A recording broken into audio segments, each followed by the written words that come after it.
Yeah, we are laying up good stuff. Yeah. Hey guys, this is Backdraft, and welcome to another episode on the Symmetria SMP.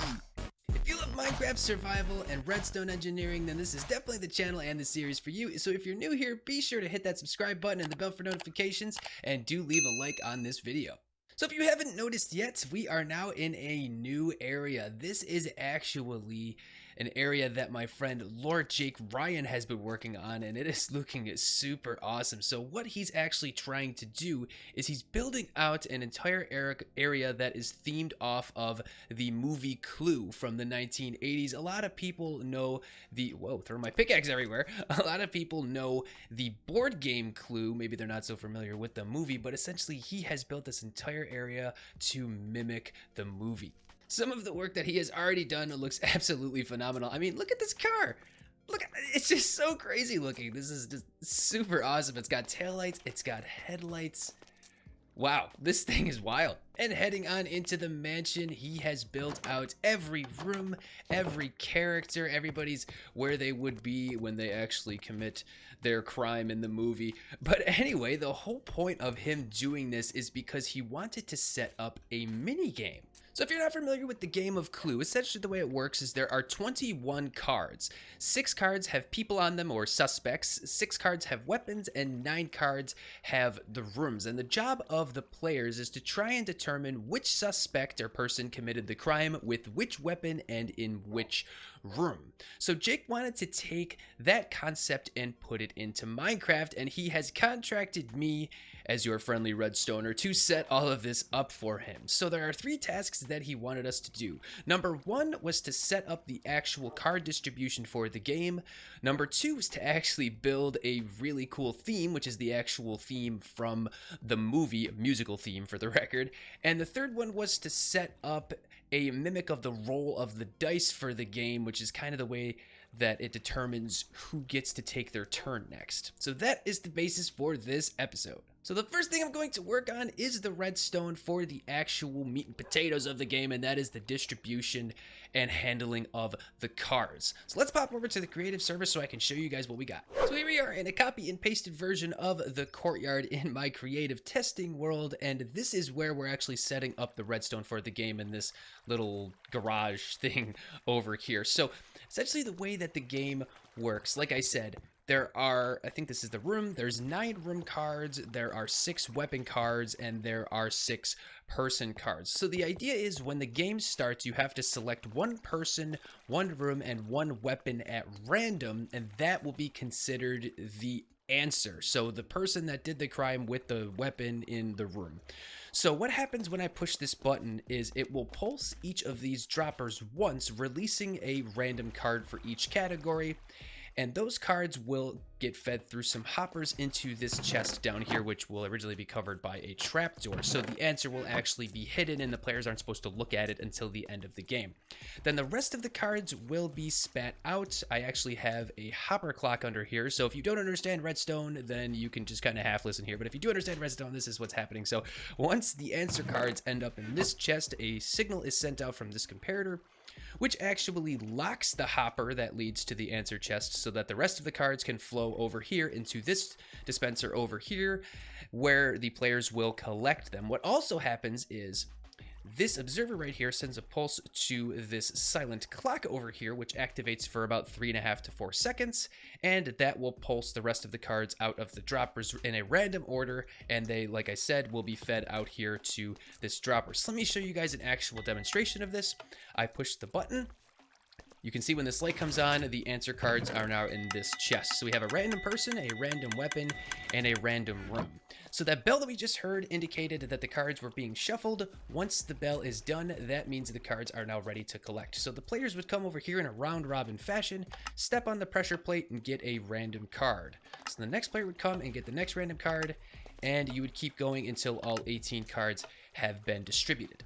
So once the game is concluded, the players will collect up all of the cards and put them into their appropriate return slot here. So this is where the room cards would get dumped, this is where the weapon cards would get dumped, and this is where the suspect cards would get dumped. And that's actually it for the redstone behind the actual card distribution part of the game. So the game actually works, like I said, if you've never played Clue before, I'm trying to explain it as best as I can. So each person would have a set of random cards. They would have a set number of weapons. Well, like I said, it would be random. So you may have, like, for example, 3 weapons and 2 people in a room, or, you know, or whatever random combination. So the idea is you take the cards that you have, so you know the cards that you have, you know for a fact that those cannot be part of the 3 answer cards.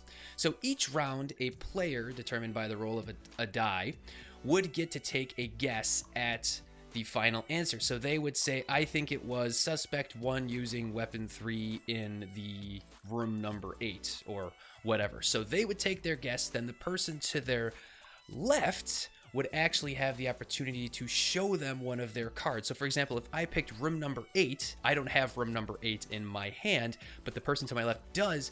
They would then show me that they have room number 8, so then you know it was not room number 8. Only you would get to see that card, nobody else would. So the whole point is to keep your information secret and try and be the fastest person to determine the actual answer. That is pretty much the basis of the game if you've never played it before. If not, I highly recommend it, it's a lot of fun. So for the dice roll part of the game, the way that Jake visualized this was you push a button and you have a 60% chance for a light to come on. So if the light were to come on, that would mean it would be your turn, but there would be a 40% chance that it wouldn't come on, and then the next person would get a chance to push the button and get the light to come on. So this is the original bulky contraption that I came up with. It is essentially just a shulker box signal strength comparison contraption. I don't really know what to call it. It's kind of big and clunky. So essentially what happens is you push this button, a random shulker box is pushed out, and there are 6, I believe, or 5 shulker boxes that would give a signal strength of 2, and there are 3 that would give a signal strength of 1. So the shulkers that give off a signal strength of 2 would be strong enough to activate the lamp, and the ones that would just give a signal strength of 1, the ones that just have a single stackable item in them, would not be strong enough to activate the lamp. I actually banged my head on the wall for about an hour designing this thing on a live stream. And then my good friend Mr. Draconex said, hey Draft, you've overcomplicated this and you spent way too much time, and he sent me this design. This does exactly the same thing, and it's about 1/10 of the size. So this is the design that we're going with. Once again, this was suggested by my good friend Draconex. So essentially the way that this works is we have the dropper here, and you have 5 items. Once again, when in a hopper this time would give off a signal strength of 2, and 3 items that would just give a signal strength of 1. So the signal strength of 1 would only reach here, but the ones that give off a signal strength of 2 would reach here and would light the lamp. Super, super simple, and apparently this is a super classic design for a randomizer, but I had never actually heard of it. In any case, we are now going to head back over to survival and implement all of this redstone. So I'll show you guys what we end up with. So out here in the courtyard, all of the redstone is now in place, and it looks like Jake has been over here as well. Looks like he put in an actual explanation of the game. So Mr. Body is found dead inside the mansion. The object of the game is to determine the killer, the murder weapon, and the room in which the crime occurred. And then he has steps on how to start a new game, including the use of the redstone. So once again, I could actually demonstrate this for you guys now on the actual live server. So you push the button, a random room, a random weapon, and a random suspect are put into the answer chest down here. Then there is the dinging. All of the cards are getting shuffled up and put into the dispenser. So now all we have to do is just step on the pressure plate. This would be in a round robin fashion for each player, and we'll get a random card. So here we got the kitchen, then we have the suspect, Miss Scarlet, then we have Professor Plum, etc, etc, etc. And then once the game is over, we come over here to the answer chest and we can see the actual answer. So for this game, the correct answer was Colonel Mustard with the dagger in the billiard room. So it's not too bad in terms of the complexity of this redstone. If you guys have any questions about how this works, let me know down in the comments. So now for the randomizers, each room has a redstone lamp in it with a button. When you push the button, there is a 60% chance that the redstone lamp will come on just like that there. So here's the one for the hall, there's one for the study, and here right over there.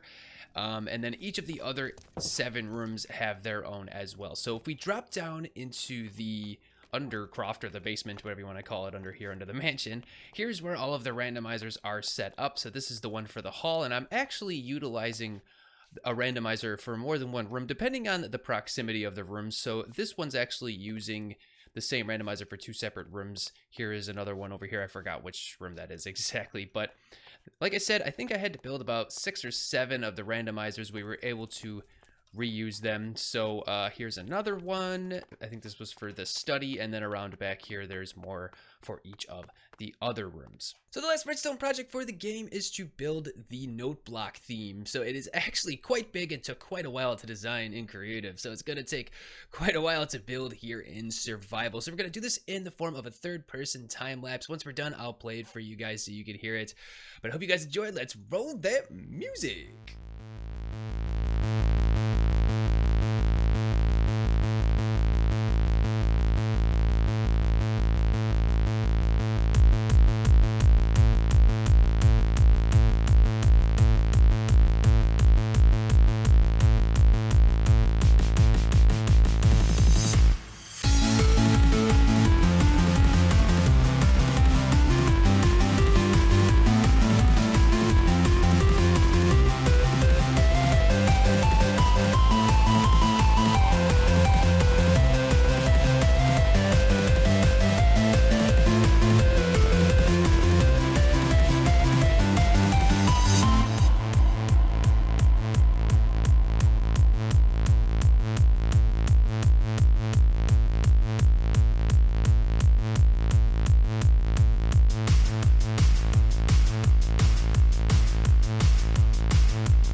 You guys enjoyed that time lapse. Here is the finished product. It didn't end up taking too long. The most time consuming part actually was tuning all of the note blocks, and if I never have to tune another note block again, that might just be okay. And as promised, I was going to play the theme for you guys right now.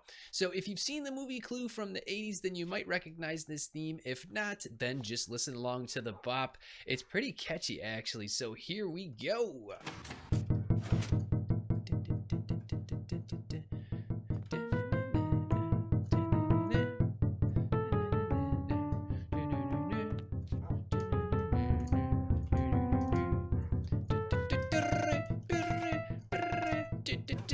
So I have some redstone set up at the end of the entire progression that actually plays the entire thing again. So the whole thing that you just heard actually plays twice, just to give it a little bit more life, and that's essentially how it goes with the actual theme. It kind of repeats itself a couple times. So what happens is when the first round is done, it shoots this observer into place and fires it off a second time, and then the second time it goes back around, the observer actually comes back and the whole thing stops. I have this little bit of extra redstone here that I was able to come up with my good friend Mr. Dark Solid, and what this does is ensures when we step on the pressure plate, or essentially activate this redstone line while the song is playing, it won't actually make it fire off again. It waits until the whole thing is done and then lets you do it again. So for example, if I push the button, this is simulating stepping on that pressure plate. I keep pushing it, nothing is happening. It won't keep playing it over and over and over again and drive you nuts. So that about does it for this redstone episode. If you guys have any questions on how any of this stuff works, feel free to reach out. Happy to answer any of those. Just put them down in the comments below. That's all the time I have for this episode. If you guys liked it, please do not hesitate to hit that thumbs up. And if you're looking forward to future episodes on the vanilla SMP of Symmetria, then be sure to hit that subscribe button and the bell for notifications. And I will see you guys in the next one. Take care. Bye.